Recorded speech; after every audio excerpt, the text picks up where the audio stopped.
from, speaking in the historic and I think surprisingly well air-conditioned Ferguson Library.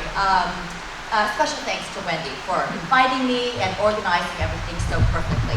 Can everybody hear me? Is that okay? So my plan is to speak very efficiently for 30 minutes and then to open things up for questions.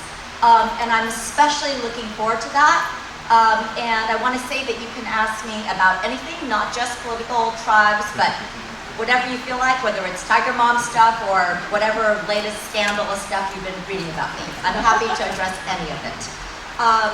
Okay, so humans, like our fellow primates, are tribal animals. It's biological. We're hardwired that way.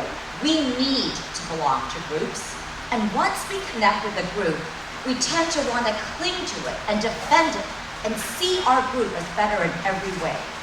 In a fascinating recent study, children between the ages of 4 and 8 were randomly assigned to either the red group or the blue group, and then given t-shirts of corresponding colors. They were then shown computer-edited images of a whole bunch of other kids, half of whom were wearing red t-shirts, the other half wearing blue t-shirts. These children were then asked about the pictures, the children in the pictures. The results were stunning. Even though the kids knew absolutely nothing about the children in the pictures, they consistently reported that they liked the children in their group better, wanted to allocate more resources to them, and perhaps most disturbingly, displayed strong unconscious bias. That is, when told stories about these kids, they displayed systematic memory distortion, tending to remember all the positive things about the kids wearing their colors and all the negative things about the kids on the other side. So humans aren't just a little tribal, we are very tribal. And once we belong to a group, our identities can get oddly bound up with it. The effect is like a drug. We will seek to benefit our group mates even when we personally gain nothing. We will take pleasure when out-group members fail or suffer a misfortune. Studies show that our brains actually light up when we stick it to the other side. We will sacrifice for our groups and sometimes even kill and die for them. In many parts of the world, including the regions of greatest national security interest to the United States, the group identities that matter most are ones that Americans are often barely aware of. Often, these group identities are not national, but ethnic, regional, religious, sectarian, or clan-based. And in U.S. foreign policy, for at least half a century, we have been spectacularly blind to the potency of group identity. We tend to view the world in terms of grand ideological battles: capitalism versus communism, democracy versus authoritarianism, the free world versus the axis of evil. Blinded by our own ideological prisms, we have repeatedly ignored the more primal group identities, which for billions are the most powerful and meaningful, and which drive political upheaval all over the world. This blindness has led to some of our greatest foreign policy debacles in the last 50 years. Take Vietnam. We saw the entire conflict through a Cold War lens. We saw ourselves as fighting a great enemy, communism, and we believed with all our heart that if Vietnam fell, then the whole region would fall to communism. This was known as the domino theory. But because of these blinders, we completely missed the extent to which the Vietnamese people were actually fighting for their independence after having been colonized for over 1,000 years, first by China, then by the French. So U.S. foreign policy during that time was completely premised on the idea that Vietnam was a pawn of communist China. This was a flabbergasting mistake. In 1995, Robert McNamara, who was Secretary of Defense during the Vietnam War, famously met his former counterpart, the Foreign Minister of North Vietnam, These were former enemies, and they met. You can actually read the tapes. It's fascinating. But in this encounter, the former enemy, the Minister of Vietnam, said to McNamara, "You must never have read a history book. Because if you had, you would have known that we weren't pawns of China. Don't you understand that we've been fighting China for 1,000 years? We were fighting for our independence, and we would fight to the last man. And no amount of bombing, no amount of US pressure would ever have stopped this." So that part, since I know this is an erudite crowd, I'm guessing a lot of you are vaguely familiar with. But I bet there's something you don't know. There is something else we missed about Vietnam. We also missed an additional ethnic dimension internal to Vietnam, which doomed us from the beginning in the battle for the hearts and minds of the Vietnamese people. Like all the countries of Southeast Asia, Vietnam had what I call a market-dominant minority. As Wendy explained, this is a term I coined in my first book in 2003 to describe an outsider ethnic minority that tends, under market conditions, to economically dominate, often to an astounding extent, the poor indigenous majority around them. The phenomenon is extremely taboo. It's very awkward for some reason for Westerners to talk about it. People always want to go to, you must be stereotyping, but that's not what I'm talking about. I'm talking about actual economic dominance. And this phenomenon is extremely pervasive in the developing world. So in Vietnam, on the eve of the war, and for 100 years before, a deeply resented, tiny, just 1% ethnic Chinese minority, tiny 1% Chinese minority, known as the Chua, historically controlled as much as 80% of Vietnam's commerce and industry.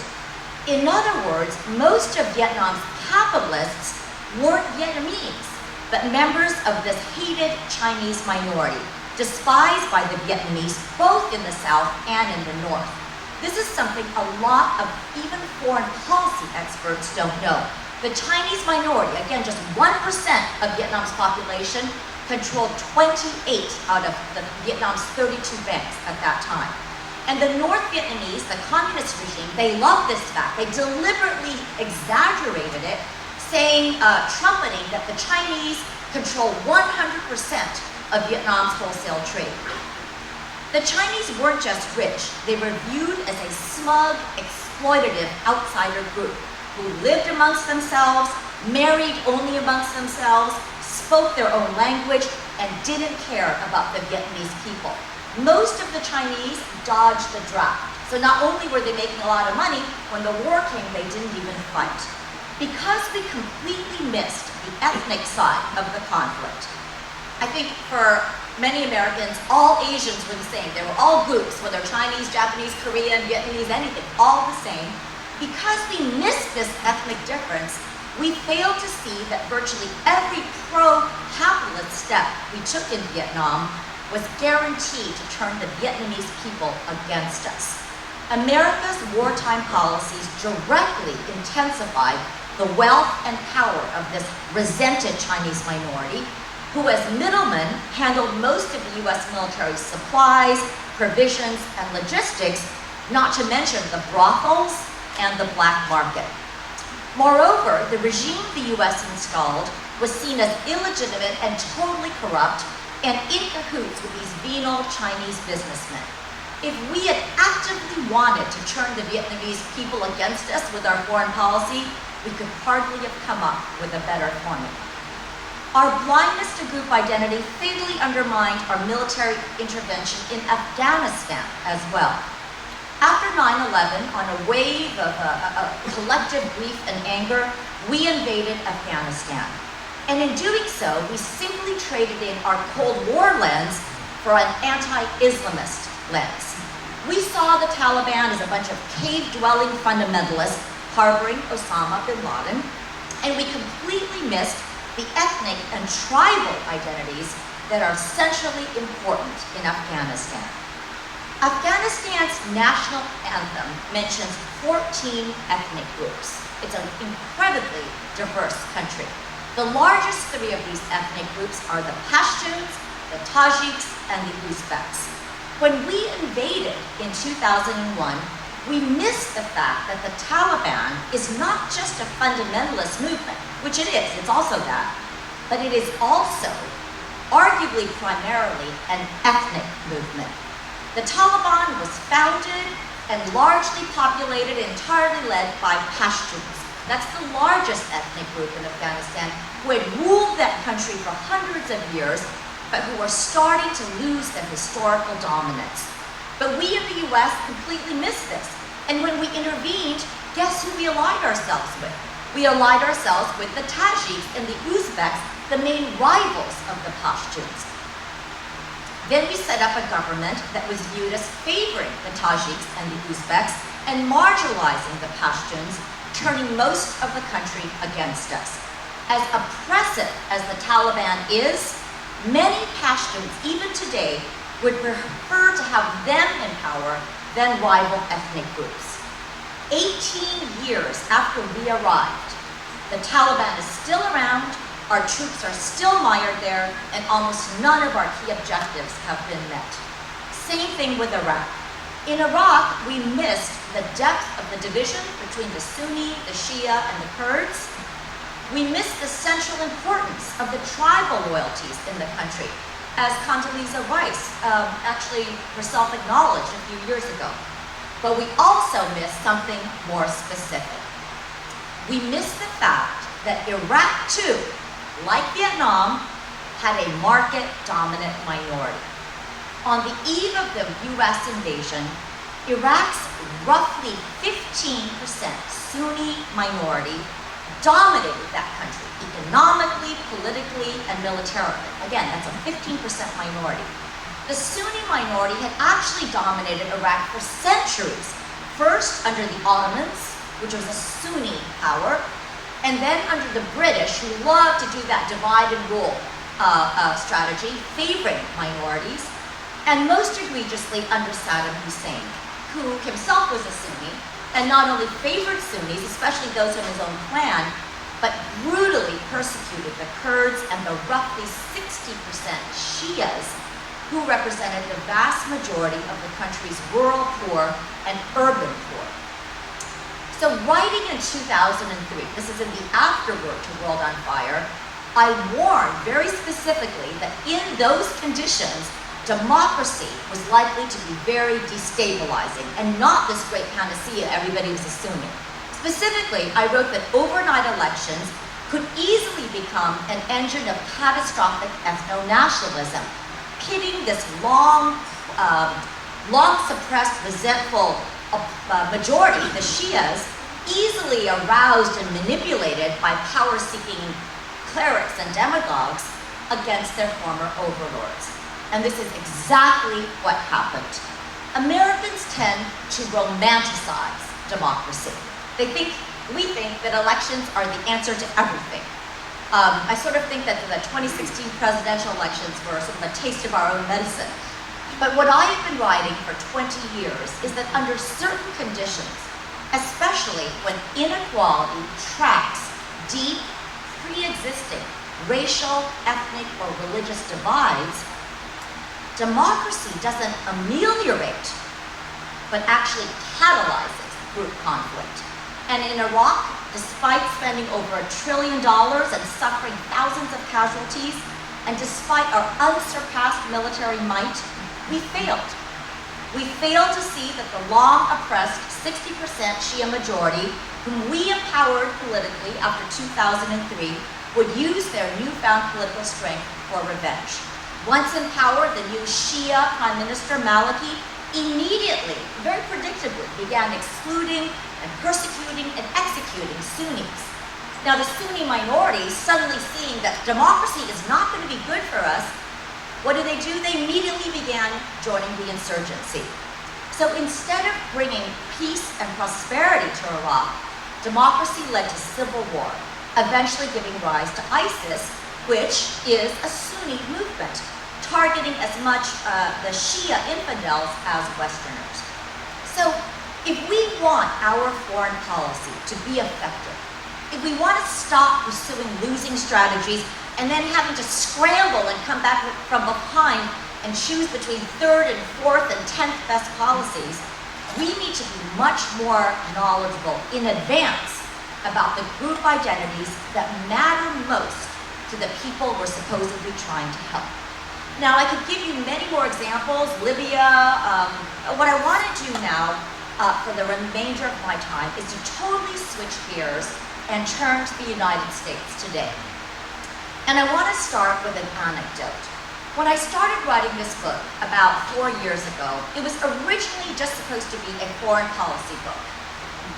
But in February of 2017, it was just a few months really after Donald Trump took office, I was teaching a class that I've taught at Yale for 20 years. It's called International Business Transactions.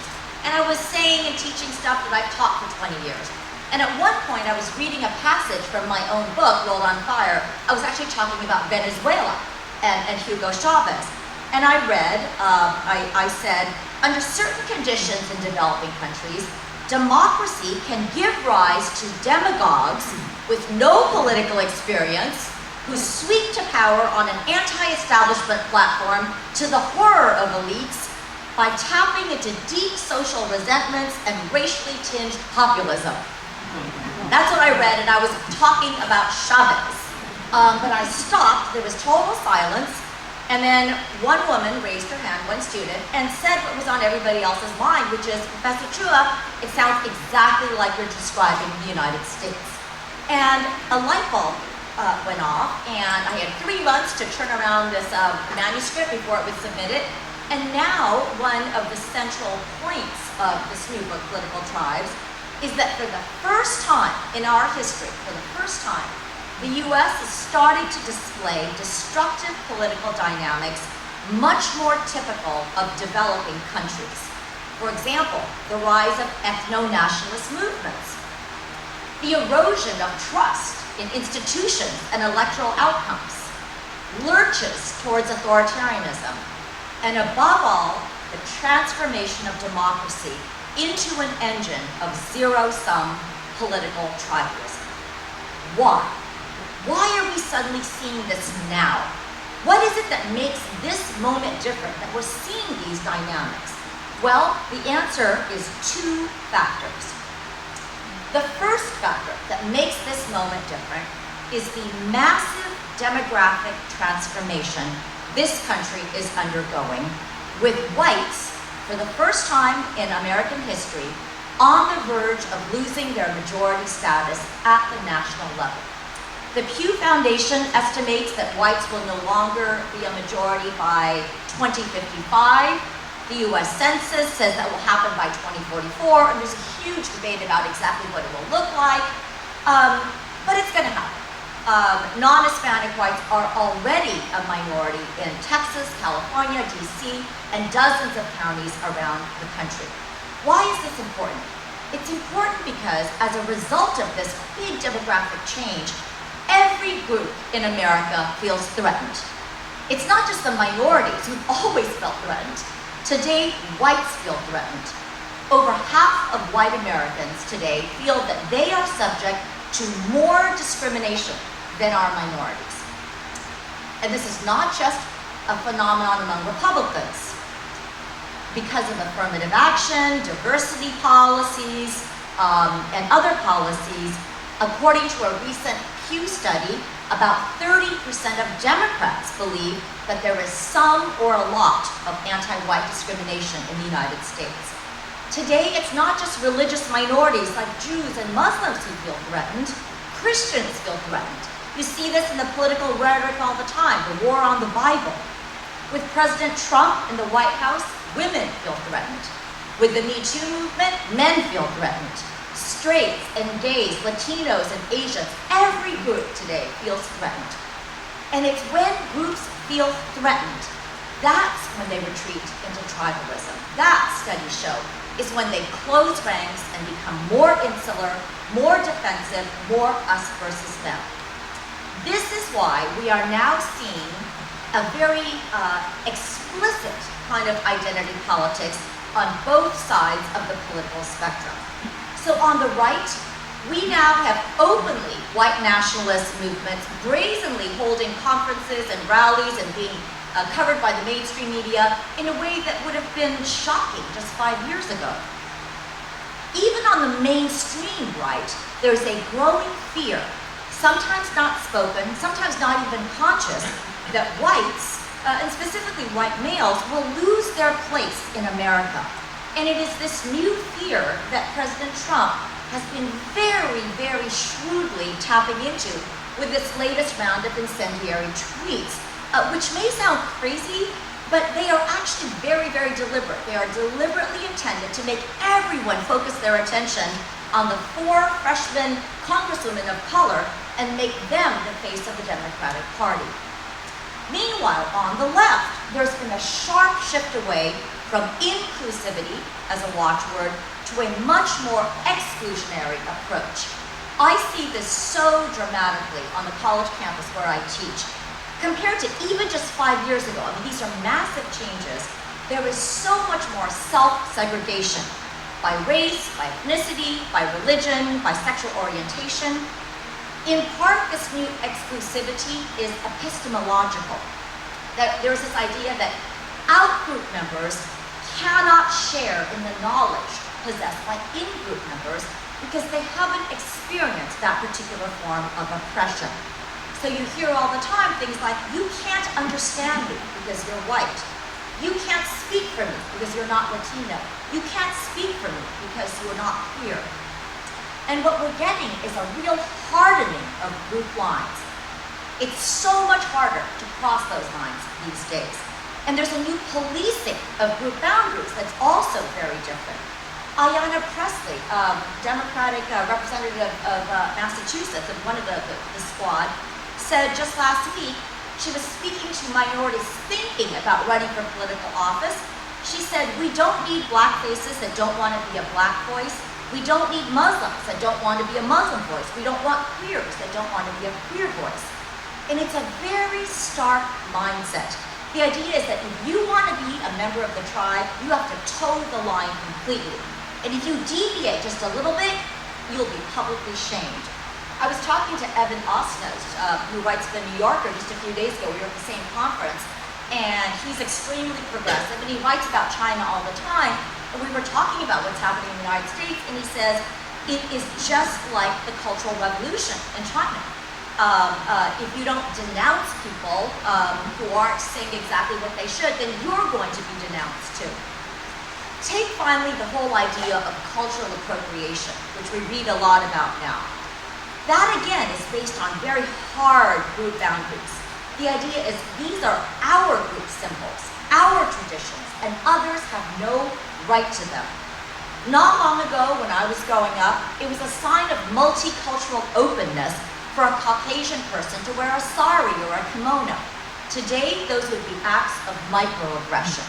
And no one is spared. Rihanna, who is so popular, just did a cover photo shoot for Harper's wearing a kimono, totally taken down. Note that this is a huge change in the progressive movement. If you think of the civil rights movement of the 60s and 70s, or more recently, the international human rights movement of the 1990s and 2000s, their vision and their goals were framed in universalist terms. The goal was to transcend, not to highlight group differences. So all of that is the first factor I was talking about. Because of the massive demographic changes in this country, no group in America today feels comfortably dominant. Every group, whites, blacks, Muslims, Christians, all feel attacked and persecuted, pitted against other groups for jobs, spoils, university spots, and most importantly, the right to define the nation's identity. But there is a second reason that we're seeing these new political pathologies. So it used to practically be a defining difference between the United States and the turbulent developing world that we didn't have a market-dominant minority. That's actually what I wrote in World on Fire. I was saying that's why we don't get it.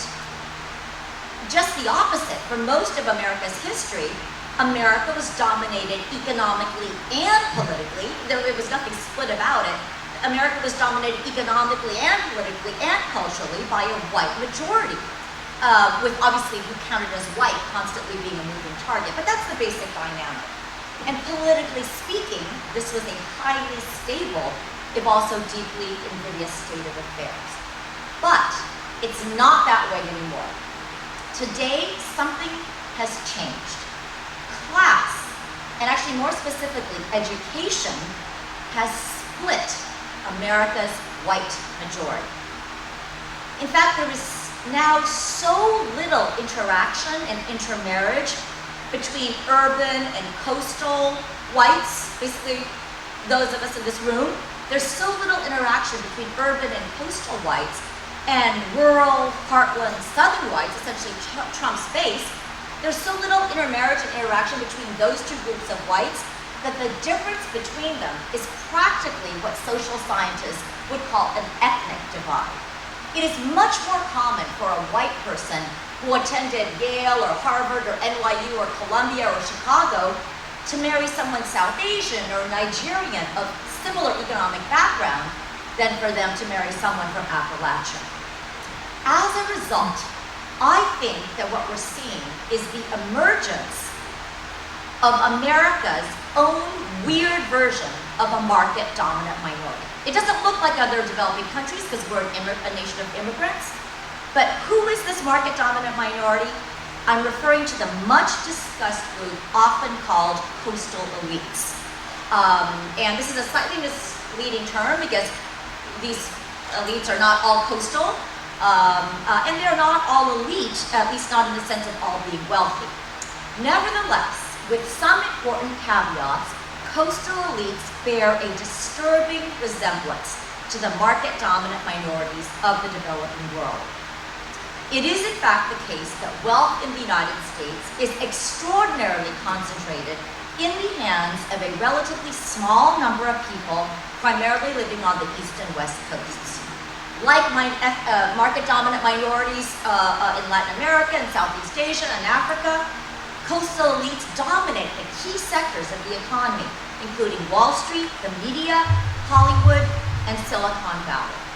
Although America's coastal elites are not an ethnic or religious minority, they are culturally distinct, often sharing similar cosmopolitan views, and they, I should say we, are extremely insular, interacting primarily amongst themselves, intermarrying primarily amongst themselves, living in the same cities, attending the same elite schools, and often viewed as arrogant and condescending by the rest of the country.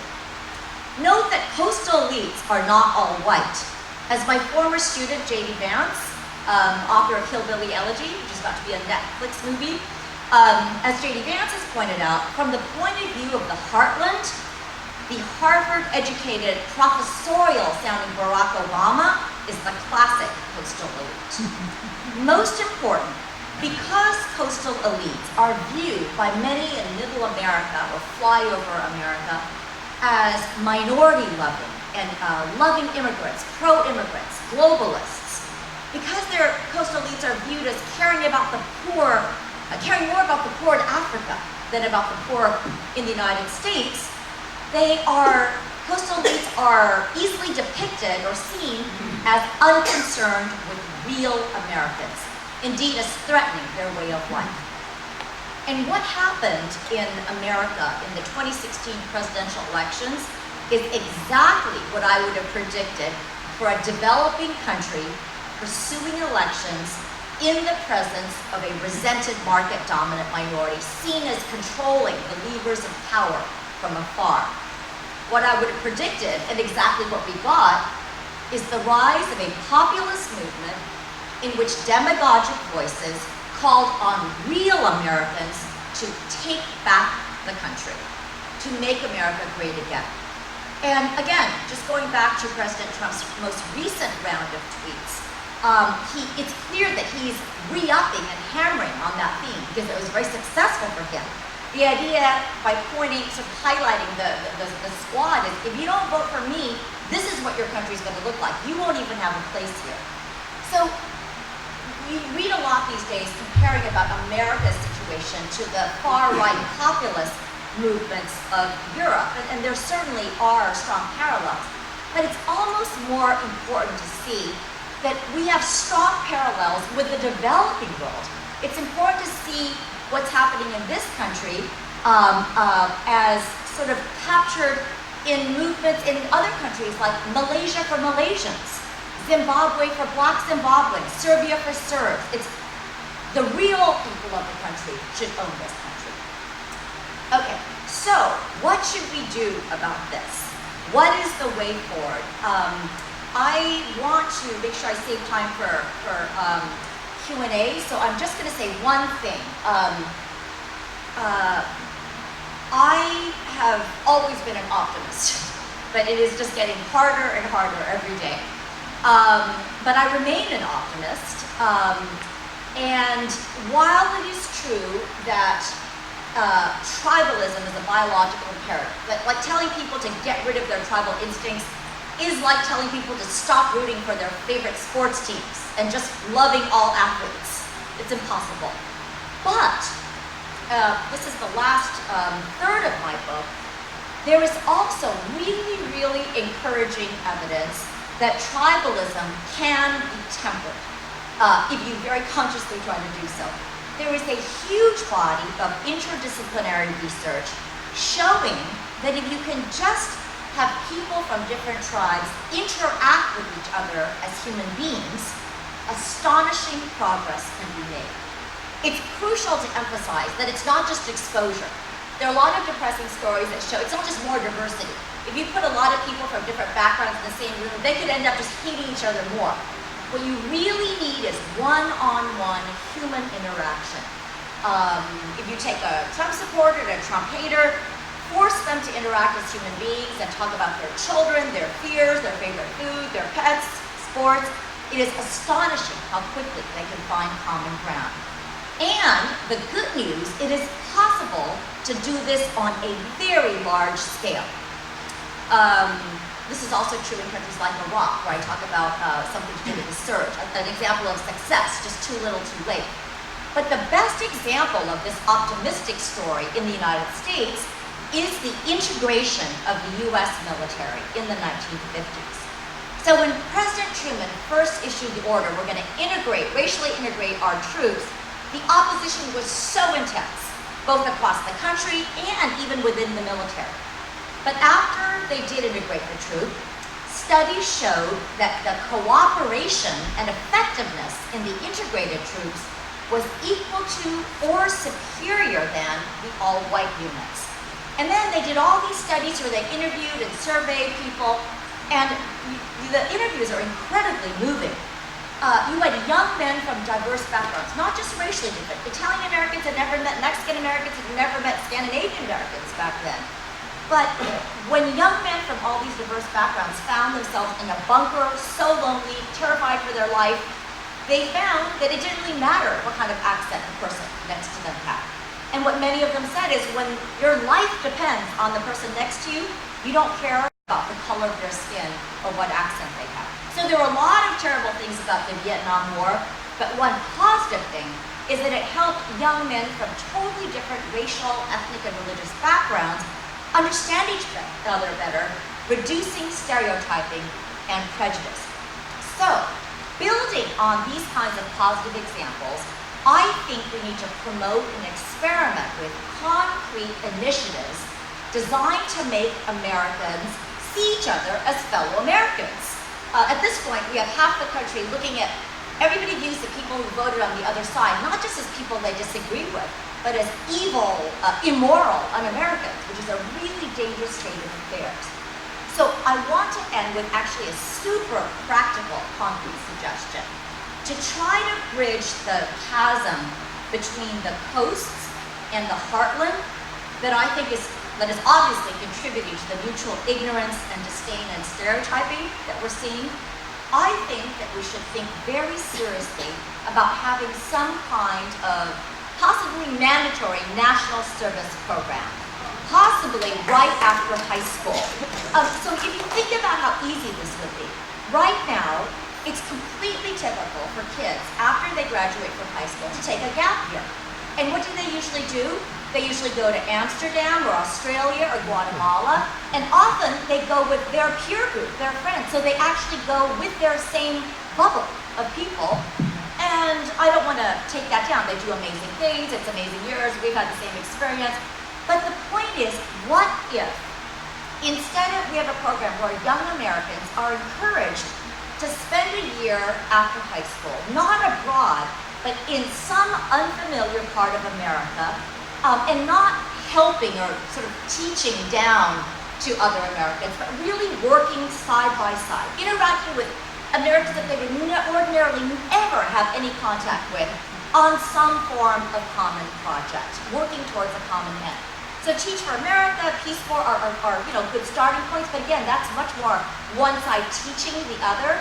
I'm envisioning something much more like what the US military draft used to do, which we don't have anymore. And what I think is interesting and exciting about this particular idea is that it seems like a lot of people around the country are independently thinking of it. I remember having the idea about a year ago and writing it up, and this is totally true. The same exact moment I was doing that, Tim Wu, who writes for the New York Times op-ed page, is a friend, he emailed me coincidentally proposing the exact same thing. And then somebody prominent I know at the Brookings Institute sent me a paper proposing that. I have had at least 3 students just in the last 2 months emailing me, having no idea that I've been thinking about the idea, proposing the idea and writing up a detailed proposal and wanting to explore it. Somebody just told me that Mayor Pete Buttigieg is thinking about the same thing too. So I think that maybe this is an idea that could really have some traction. So in closing, I hope I've given you some food for thought and perhaps even a glimmer of hope. I'm really looking forward to Q&A, and thank you guys so much.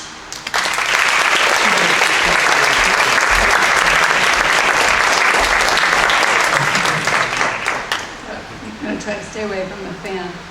Before we start the Q&A, I just want everybody to know that the library, I think everybody noticed on their way in, is closing at 3:30 today. They have told me that we can stay here as long as we want, as long as Amy is taking questions for us. So there will be an announcement at 3:15. We're going to have a little interruption, but don't worry about it. We will just pause when that happens and continue until we are finished. So who has the first question? Over there. Thank you so very much for the insightful presentation. It's a good thing. You could tell people like your suggestion that you posted. One thing I'd like your perspective on, it seems to me that social media has enabled this tribalism, because now you could, while in the past it was tough to keep up with that little interest of yours, now you could channel in on it. Every day you'll be getting 20 or 30 emails on that subject, consuming all your time, and you get more and more focus. Definitely. I was just speaking to somebody else. I think obviously social media is a major factor, if not the central factor. And if you think about the incentive structures, it's terrible. Like Twitter, how do you get the most likes or the most retweets? Not by proposing something reasonable or kind, but by being vicious. And then it just gets retweeted, and again, people tend to only be on Facebook groups where they already agree. This is true at our school also. We have an electronic wall where it also serves the additional problematic function of social shaming. So we have this new phenomenon that I've never ever seen before. I've always prided myself on teaching, actually it's well known for being popular but also famously diverse classes. So in the class I taught, last time I taught this class, international business transactions, I had 16 African American students, 9 Muslim American students, 12 Asian Americans, and I think most interestingly, 13 members of the Federalist Society, which is the conservative student organization. And I always loved setting the parameters, really setting the rules, and then really having heated debates that I thought advanced the cause, and people afterwards would want to go for a beer. The bad news is, because of your question, I'm not sure that I can do that anymore. And that is really terrifying, because that's what universities are for. There's a sense of sometimes what this person says makes me uncomfortable, or that is just a racist statement, so I'm not going to engage in it. And if somebody else tries to engage in it, they will often be spun out on social media as you know, we have these terms, FedSoc friendly now. So that's why I spent a little time talking about that. What I was talking about, this kind of policing of group boundaries, is done through social media. So to answer your question about what can be done with it, I certainly don't have the solution, but I will say, again on an optimistic note, that I have many, many smart students coming to me, not only identifying this problem, but saying there's got to be something that can be done. There's so many smart people on social media. There's so many smart people who own the social media companies. There's got to be a way to consciously try to reverse engineer this and create platforms where you're rewarded for the opposite kind of behavior, for bringing people together. So far, I will just tell you one thing. I believe, I've spoken all over the country, I believe that if you look below the loudest, shrillest voices, most Americans actually do want to come together, that they are exhausted. And they don't know quite how to do it because you see the latest outrage from the White House, and you just get, it's infuriating. So there are these organizations that are using social media. My favorite one is this thing called Make America Dinner Again. And this is a group started by two young millennials out in Berkeley, California. After the 2016 election, they were horrified and they had a complete meltdown and sunk into a depression and couldn't eat for weeks. And then they realized that they had never actually met a Trump voter or Trump supporter. So they started this program where they have dinner parties in the Bay Area where they bring in people voted on both sides and they try to have a civil conversation. And through social media, this has now expanded to a number of different cities. So you can find it. It's actually very inspiring, and something like that might be able to be scaled up through social media. But it's definitely a big problem.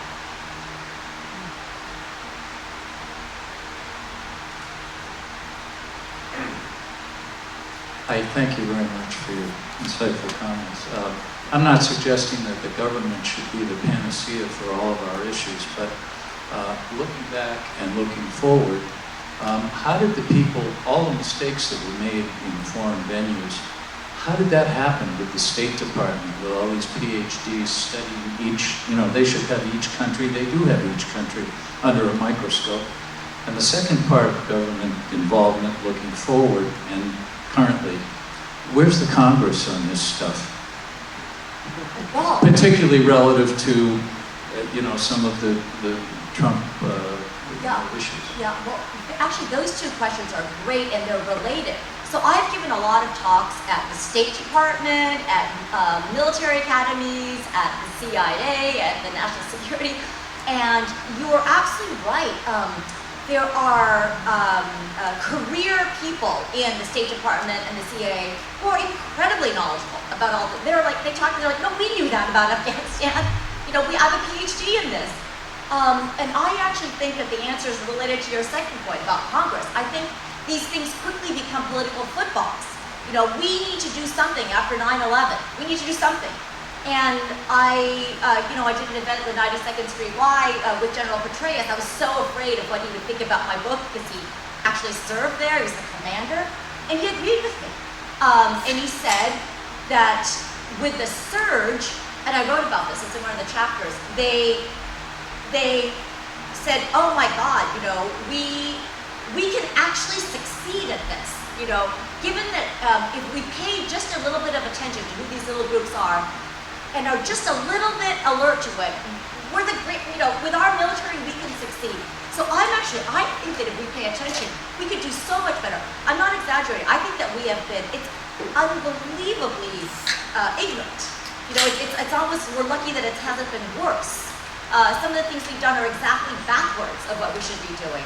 So I think that the reason we get ourselves in these situations is it's often either the president or Congress or political figures wanting to use an event for political gain. They want to respond and they don't have time. I think that there are a lot of good people in various levels of the government. So that's half an answer. Yes, hi. I have had the pleasure today of hearing you for the second time. I heard you lecture Chua when we were doing international issues. I am very worried that I can't know what's the truth. I have lost my sense of direction on whom to listen to. Yes, I listen to NPR, I read the Wall Street Journal and the New York Times and the LA Times. I read Christian Science Monitor.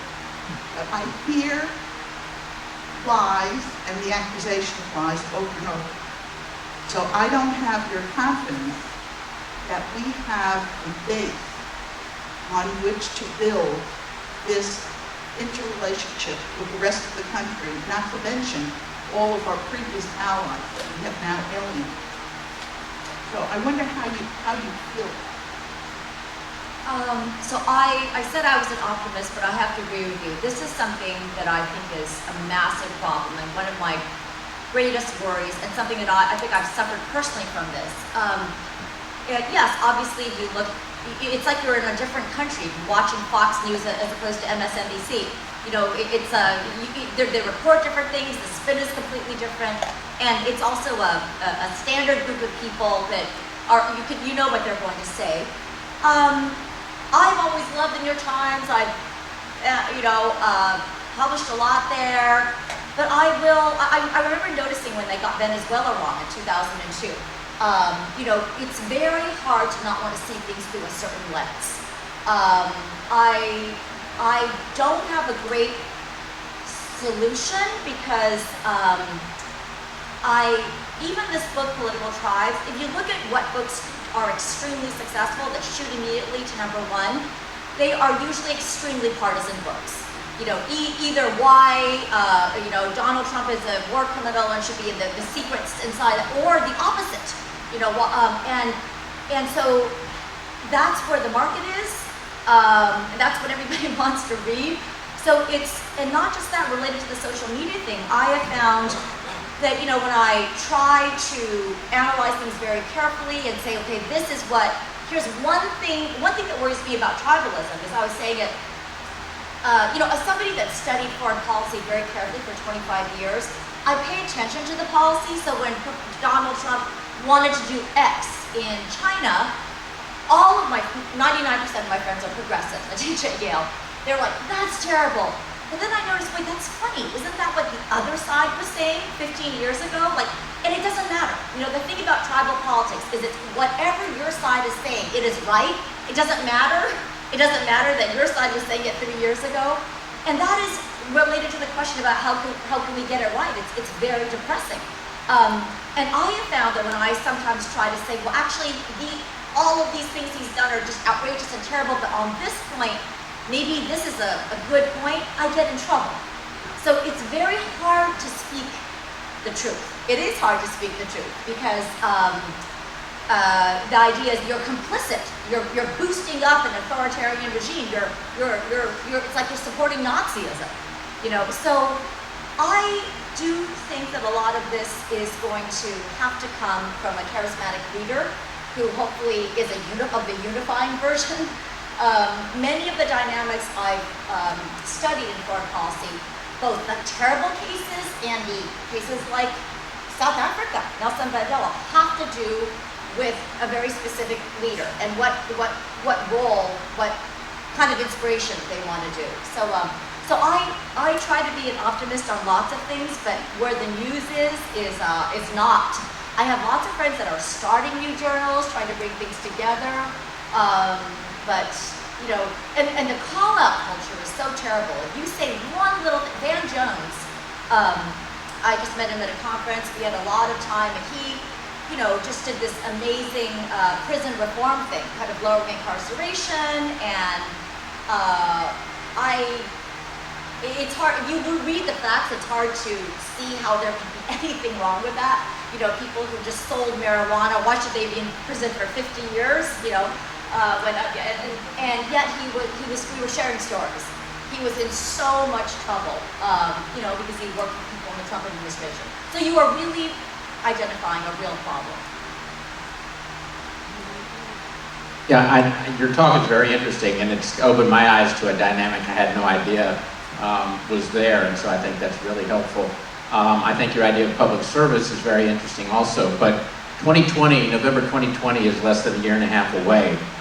We can't start a Peace Corps project to fix America that quickly. What can we do right now? Because I really fear that if a certain person is reelected, our institutions are going to be so damaged by 2020 that it'll be hard for us to recover. Honestly, I am terrified for 2020. Something I didn't even get to talk about because I'm a law professor. One of the most, I think, something else that's in the crosshairs of political tribalism is our Constitution. Because it seems to be losing legitimacy for a lot of people.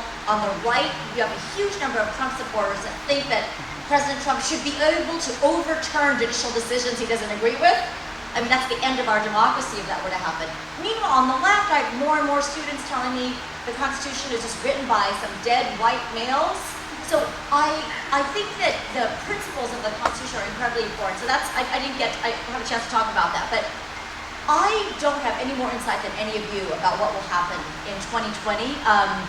One fun piece of news, and I don't even have a candidate yet. I think everybody knows that we have to get through the primaries, and that the primaries tend to push in one direction.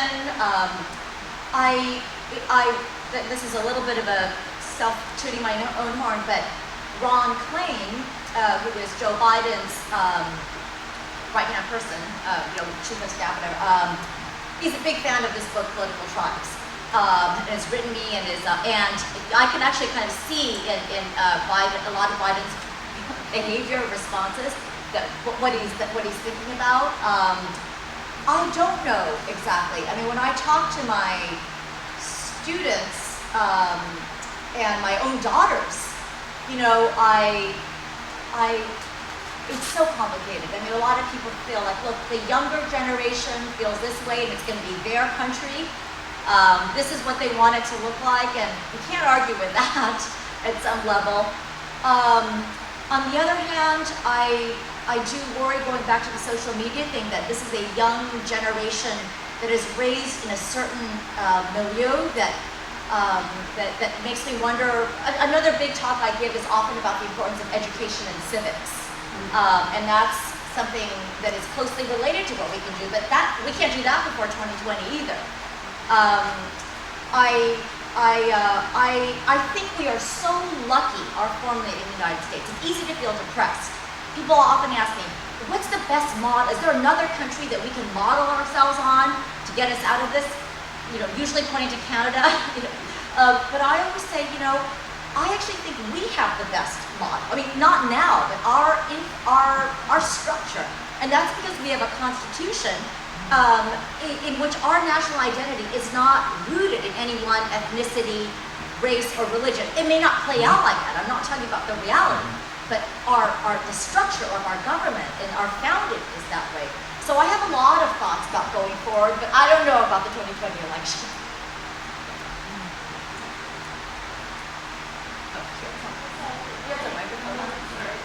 Oh, okay, then you're next. This actually plays into my question. So during your research on the introduction or the position of democracy to different countries in the world, do you notice any variation in results based on the kind of model? Like not necessarily... Oh, I'm sorry, can you say that again? Do I notice any what? Variation of results based on the kind of model, like not necessarily... I kind of feel... Parliamentary versus presidential? Parliamentary, Yeah. representative, direct, consultative, right? Yeah. So the question is, are there different forms of democracy? And yes, I've studied these things a lot, parliamentary versus presidential and federations. And the shortest answer, since I want to get more questions, is I haven't found a ready-made, automatically better solution. They each have different, look at England right now. For a while everyone's saying, oh, that's going to be so much better. Look at where they are right now. I think it's pretty clear that every system is imperfect. You can think about the Electoral College. Again, that's actually more complicated too, going back to the truth point. A lot of things that we're in trouble right now, for example, with the Supreme Court, are things that the things that one side did, and then it got taken over by the other side, and then we don't want it anymore.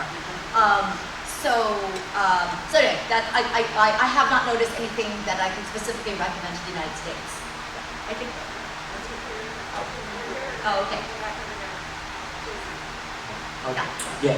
First, Professor Chua, congratulations for such a brilliant observation and also writing. I read your front part.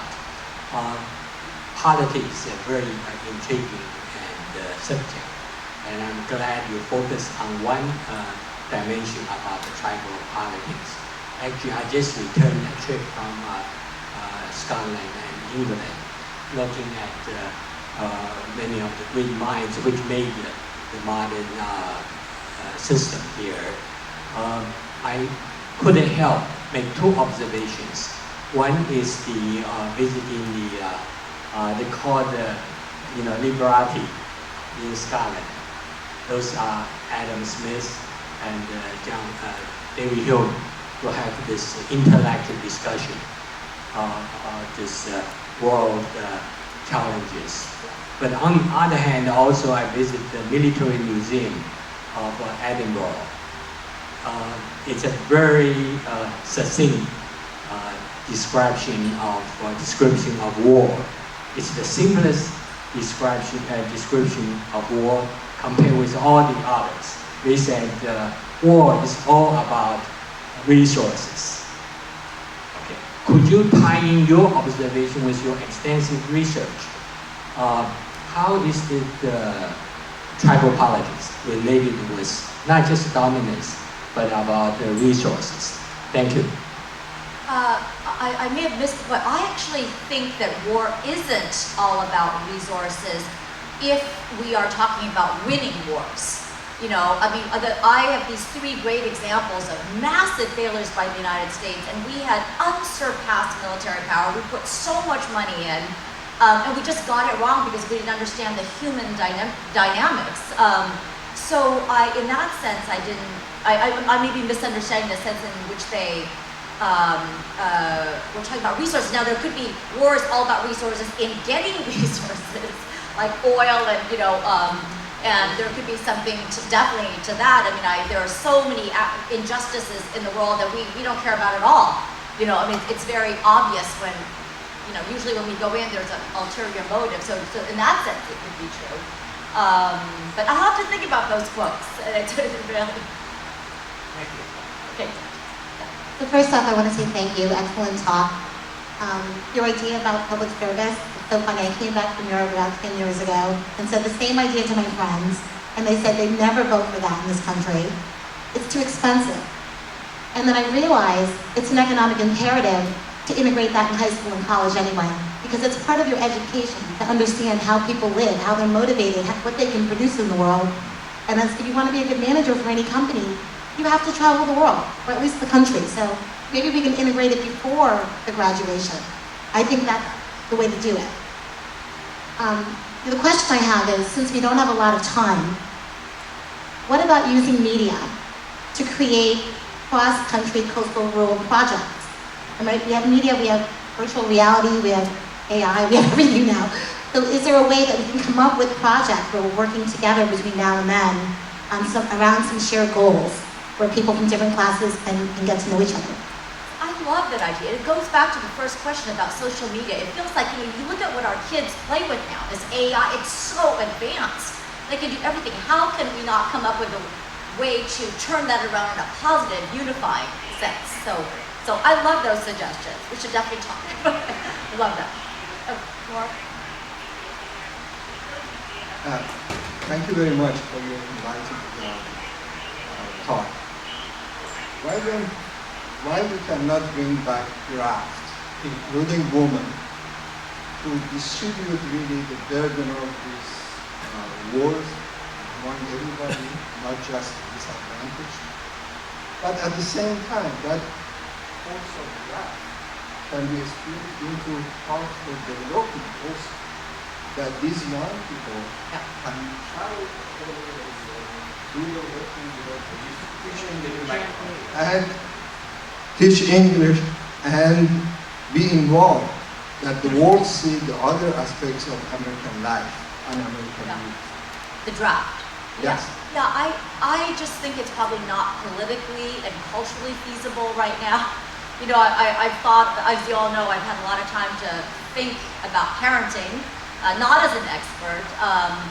I happen to have views about how, I think that it's not a coincidence the way that a lot of our millennials are thinking on college campuses now and the way that they were raised. And I think a lot of these kids that are very protected are not going to be drafted or not. It's politically, it just seems like, that's why the national service idea I thought was something comparable. And as to the cost, combining your two questions, there are intermediary steps, like you could do debt forgiveness, you could create incentives, and if you do this, then you get some package at your college later. And also, it could be fun. I mean, if you look at how many, starting with the privileged kids, which are a big part of the group that I'm trying to tap into, is coastal elite kids, not our kids. Many of them do gap years anyway, on their own dime. So, anyway, I think it's possible. Okay, thank you. I want to toss out a comment and get your thoughts. I believe that I read this written by Fareed Mandu in the Times. And this is about our political system, and it's a structural factor. It's not a tribal thing. He said that our Senate, our presidency, and our Supreme Court are all tilted toward the places where nobody lives. That's a blunt kind of a dismissive sort of way of putting it, but he used that phrase. But do you get what I'm saying about the structural, political structural issues that do that? Tilted toward the places that nobody lives? Yeah. Meaning, My husband is the one who's a constitutional law professor. We have a basic structure of our government that is in the Constitution. The Constitution, that doesn't mean that it's perfect. I mean, we had to have a 14th Amendment and a Civil War to continue to make sure that the principles were extended. But, and my colleague Akil Amar writes about, I have very smart colleagues who want to abolish the Electoral College. What you're simply talking about is that the compromise that our founders came up with was the Senate and the House, so that you have, every state has 2 representatives, even where there are very, very few people. Now, I think that it goes to the truth question. It's so easy to respond to how we are feeling right now. And one of the projects that I'm interested in is if you go back in history and figure out when this exact same question or situation applied, but it was in a way that favored your position. So, because I think we want to be careful before we say, let's just completely restructure. One of the problems of the developing world, by the way, is that many of them have had 50, 60, 70 constitutions, and guess how legitimate each one is. And so there's something, and I don't want to be a reactionary, I'm in favor of change, but we have had a lot of stability, a lot of success for a number of reasons. So I know exactly what you're saying, and I've actually studied it. I've had debates with and again, many people, very scholarly people, want to correct this problem. For me though, it's more ironic because I'm old enough to remember. I remember when the Warren Court. When I was in law school, everybody loved the Warren. Everybody was so excited about the Supreme Court, and it was all the right-wingers that were just so disgusted. They wanted to just cancel this institution. The whole D.C. circuit. The judge I put for was a progressive, Patricia Wald, and then the New York, New Jersey courts. It was just like they were just completely transforming the country, but it was in the other direction. So one question is whether it's really something so structural as change that we should, or if it's just going to swing back and forth. I would need a lot more time to think about it, but it's a very good question. Professor Chua, thank you very much for your talk. One thing to note for internet information is what the European Union is doing. And like they did the data privacy regulation that had global effect. A lot of companies that I work with were obliged to fall in line with EU regulation. They are at work on truth and hate and how to get it down. So let's watch that. Good or bad, it will be an attempted government regulation of something that's problematic to all of us here. I'd like to give you, and the only other point was another suggestion, something that's bothered me for my career. I was trained as a Soviet policy analyst, graduate school in England, 9 years, speaking good Russian, went to see the US ambassador to the United Kingdom at that time for thoughts on foreign service. And he said, absolutely do not. And he was a career ambassador because regional specialists are not encouraged in the American system. So my modest, so I went elsewhere, and my modest suggestion for all of us, couldn't we, if we wanted to, get a professional, neutral civil service like the UK has, and like Hong Kong had until 1997, where people have proper careers, they follow their specialty, they're respected, and they are neutral in the government, whoever comes in, whoever goes out. Modest suggestion. Yeah, and I'll just say something provocative. What's interesting is that the United Britain, when it was the great power, doing things that we disapprove of, colonizing the world, was extremely successful. I mean, we may disagree with its ends in that it was colonizing, but it was extremely knowledgeable and group conscious about, and they deliberately, very, very Machiavellian. I mean, they're like, okay, we understand the Indian caste system, and this is what we're going to do. I mean, they were, you know, you could argue, again, I'm not speaking morally, but to your point about knowledge, I do think that the United States is something I talk about in the book is why. Why are we uniquely blind to these group things? And I think part of it is actually something good, which is that we have had a lot of success with assimilation in this country. Obviously not all groups, more, but you know, we are much more romantic. You know, you'll hear many people saying, you know, I'm part, you know, when the Italians first came, or the Polish first came, or the Irish, they were not even viewed as white. And look, it only took 3 generations. So, and that's kind of what they were thinking in Iraq. They're like, yeah, we've heard about the Sunni Shia thing, but let's just have some elections and, you know, probably, so, and that was literally the mentality. So, point taken. We're going to take one more question, and to leave. Thank you so much, Professor Chua. Wanted to talk to you about the concept of, like, going back to the beginning of the talk, nation state and tribalism, are they even compatible, right? So basically it's a fairly like elite European idea, colonial idea that created a lot of the nations that you mentioned. And if you look at tribalism, you know, even before, call it 1860 or so in Europe, you had very tribalistic states. Obviously, you have the problem of resources being shared among those tribal groups. If you think about Iraq, how would you possibly split that up? But just your comment in your study on, is tribalism necessary, or does the nation state even allow tribalism to kind of get along, right? So the U.S. example is maybe one of the best if we look at the tribalistic world that we live in, but can the nation state even permit it? Great. I'm so glad you asked me this, because there's a whole part of my book that I didn't get to talk about. A lot of the book is so most of the countries in the world actually originated as ethnic nations. So China, you know, it didn't start with the Constitution. It's like the Han Chinese, and it's the Chinese speaking a language with the same cultural dominance. And Germany and Poland and Hungary and most countries were actually like that. And so in that sense, the tribe fit the nation. And a lot of those countries, it looks like they're having similar problems to what we're having, but they're actually not in a very important way.